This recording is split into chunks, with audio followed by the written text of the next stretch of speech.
दोस्तों नमस्कार। पिछले सप्ताह हमने देखा कि किस तरह से रेलवे भर्ती की गड़बड़ी के कारण विद्यार्थियों ने एक ट्रेन जला दी और कैसे विद्यार्थी सड़कों के ऊपर आंदोलन करते रहे। और ये सीन किसी एक स्टेट का नहीं है, ये लगभग हर राज्य की कहानी है। और आफ्टर कोविड तो बेरोजगारी की समस्या और ही बढ़ गई है और इससे न केवल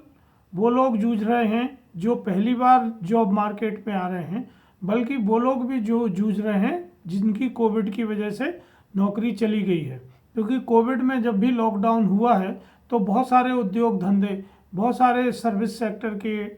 जो प्रतिष्ठान थे वो बंद हो गए और उनने मजबूरी में अपने स्टाफ को निकाला है। बहुत सारे लोग जो शहरों से गांव में चले गए हैं वो अभी भी गांव में हैं और उनके लिए कोई मीनिंगफुल रोजगार नहीं मिल पाया है और वो लोग भी स्ट्रगल कर रहे हैं। तो ये सब जो स्थितियां हैं इनको देखते हुए कई बार बहुत ख़राब लगता है कि किस तरह से हमारे यहाँ जो युवा शक्ति है जिसका उपयोग राष्ट्र निर्माण में हो सकता है वो किस तरह से या तो खाली बैठा हुआ है या अपनी एनर्जी को वो नकारात्मक कामों में लगा रहे हैं। तो इस सब को देखते हुए हम लोग जो स्टार्टअप है हमारा ई फसल में अभी बहुत सारी जॉब अपॉर्चुनिटीज़ हमने निकाली हैं। क्योंकि हम खेती में काम करते हैं, किसानों के साथ काम करते हैं और खेती किसानी एक ऐसा व्यवसाय है जिसमें कभी काम बंद नहीं होता है, चाहे वो कोविड हो और चाहे वो कोविड ना हो। आपने देखा होगा कि अगर आप खेती के आंकड़े देखें तो कोविड के समय में न केवल जीडीपी में कृषि का योगदान बढ़ा है बल्कि एक्सपोर्ट में भी कृषि का योगदान बहुत बढ़ गया है। और ऐसी चीज़ें जो कभी भी हमारे देश से एक्सपोर्ट नहीं होती थी वो पहली बार हम लोग एक्सपोर्ट कर रहे हैं। तो ये बहुत सारी अपॉर्चुनिटी हैं। भारत सरकार बजट में बहुत बड़े प्रावधान इनको लेकर कर रही है। फूड प्रोसेसिंग को लेके बहुत बातचीत हो रही है और कई तरह के इंसेंटिव दिए जा रहे हैं। भारत सरकार 10,000 नए फार्मर प्रोड्यूसर ऑर्गेनाइजेशन बना रही है, उनके लिए बहुत सारा बजट की व्यवस्था की गई है। इसी तरह क्रॉप डाइवर्सिफिकेशन, क्योंकि धीरे धीरे ये महसूस होने लगा है कि गेहूं, चावल और गन्ना, चीनी, ये गेहूं, चावल और चीनी की जगह हमें दूसरी क्रॉप लेना चाहिए। क्योंकि इनमें न केवल हमारे यहाँ स्टॉक सरप्लस में है बल्कि इनको बेचने की भी एक समस्या है। जबकि फील्ड में जैसे लोगों की, उपभोक्ताओं की आमदनी बढ़ रही है और उनका जो कंज्यूमिंग पैटर्न है वो बदल रहा है। तो इन सब चीज़ों को देखते हुए हमें उपभोक्ता की नई नई आवश्यकताओं की पूर्ति के लिए माल न्यूट्रिशन ख़त्म करने के लिए जिन पदार्थों की ज़रूरत है वो अब बहुत तेज़ी से मार्केट में आने लगे हैं। तो विद्यार्थी दो तरह के ई फसल के साथ जुड़ के काम कर सकते हैं। एक वो विद्यार्थी हैं जो अभी अपनी पढ़ाई जारी रखे हुए हैं और वो किसी भी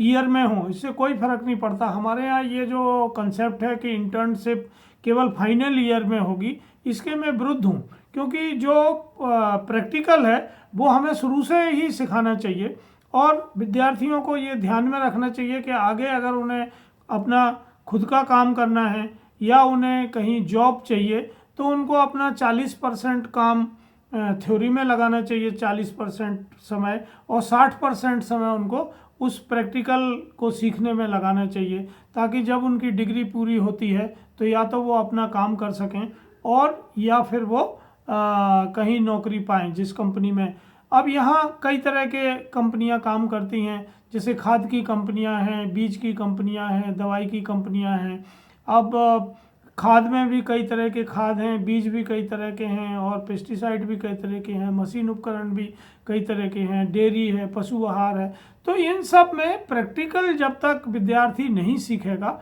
तब तक उनको कहीं भी जॉब नहीं मिलना है। उनको ये समझना चाहिए विद्यार्थियों को, हमारे साथियों को, कि उनको जब तक प्रैक्टिकल नॉलेज नहीं होगी कि वो थ्योरी का जो ज्ञान है वो व्यवहार में, बिजनेस में या पैसे में कैसे कन्वर्ट किया जाए, जो इस सेक्टर में काम कर रहे हैं, किसान हैं या दूसरे परिवार हैं उनकी समस्याओं को कैसे वो अपने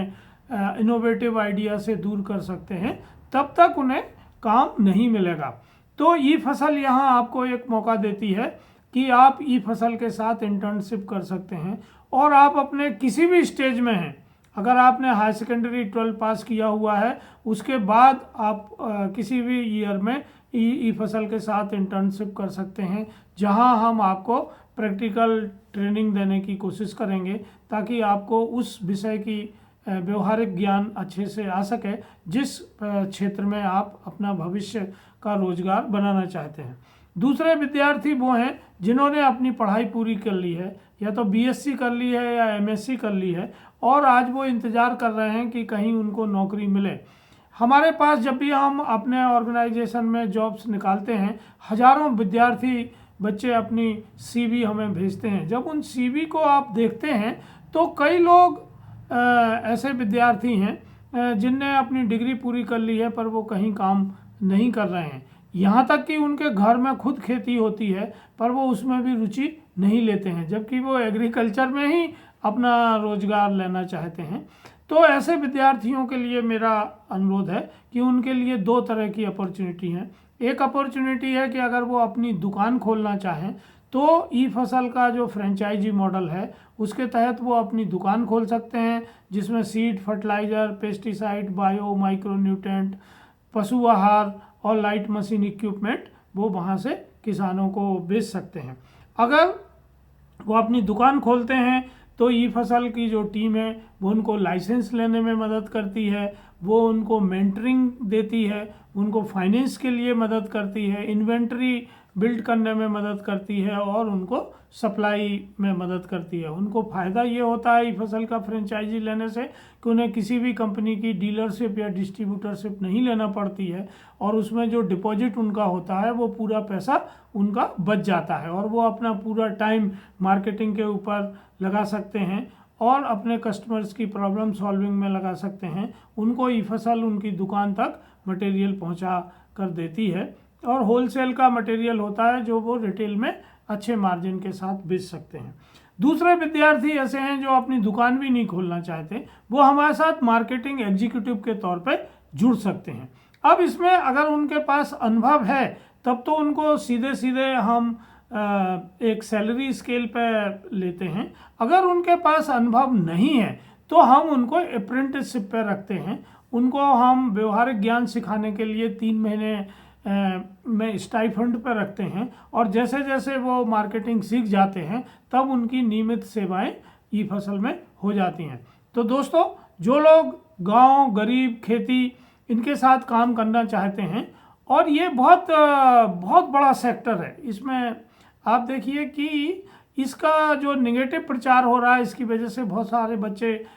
खेती या उसके अनुषंगिक कार्यों में नहीं आ रहे हैं, जबकि अगर आप वॉल्यूम के हिसाब से देखें, आप इकॉनमी में इसका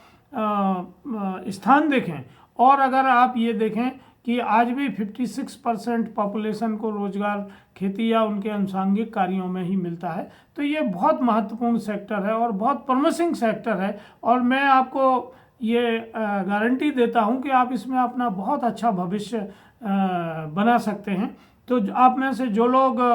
ई फसल के साथ किसी भी तरह से जुड़ना चाहते हैं, वो अपना इंटर्नशिप करना चाहते हैं, वो अपनी फ्रेंचाइजी ओपन करके दुकान खोलना चाहते हैं, या मार्केटिंग एग्जीक्यूटिव के साथ